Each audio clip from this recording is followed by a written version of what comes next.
On va commencer tout simplement par le titre de ce livre, à la recherche d'un personnage qui pourrait être un personnage de fiction et qui ne l'est pas, puisque c'est précisément parce qu'il a existé et précisément parce qu'il a croisé ta route qu'est né ce livre, des recherches même que tu as faites au départ. C'est vrai qu'après avoir lu l'ouvrage d'Alfred Hayes qui s'appelait In Love, j'ai été transportée et bouleversée au point de me dire que lui et moi, on avait quelque chose en commun et que je devais m'y intéresser.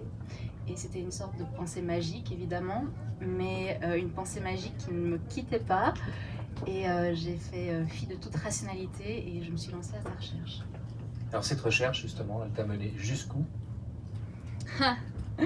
Jusqu'à ceci, jusqu'à un roman de fiction. Oui. Parce que le personnage est insaisissable. C'est un personnage dont on dit, et il se dit d'ailleurs dans ton livre, qu'il a tout écrit sous forme d'autofiction, si ce n'est qu'il ne l'a jamais revendiqué.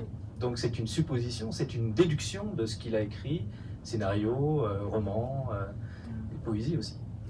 C'est la thèse de l'héroïne, effectivement, qu'il se serait écrit à travers chacune de ses œuvres, et elle va tout faire pour le prouver. Mais est-ce qu'on le saura un jour? Je me demande si quelqu'un percera le mystère de cet homme. En tout cas, Apolline, mon héroïne, va essayer de comprendre intimement qui il est, et en fait de se comprendre elle-même à travers lui.